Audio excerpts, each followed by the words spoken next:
বুড়ি, তাড়াতাড়ি খাও। আম্মুর অনেক কাজ আছে, তাড়াতাড়ি খাও। আকাশে মেঘ জমছে, বাহিরে বৃষ্টি পড়লে কাপড় সব ভিজে যাবে। তুমি তাড়াতাড়ি খাও।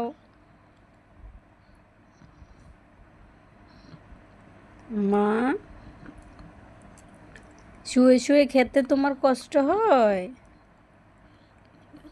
আম্মুর যে এখন কাজ আছে, বাহিরে যেতে হবে দৌড় দিয়ে, বৃষ্টি আসলে এই জন্য একটু শোয়াই দিলাম।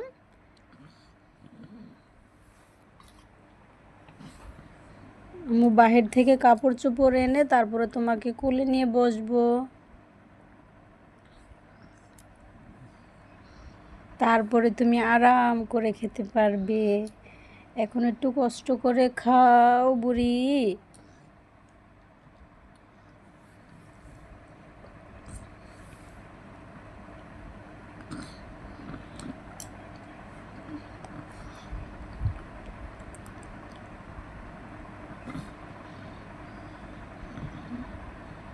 আম্মু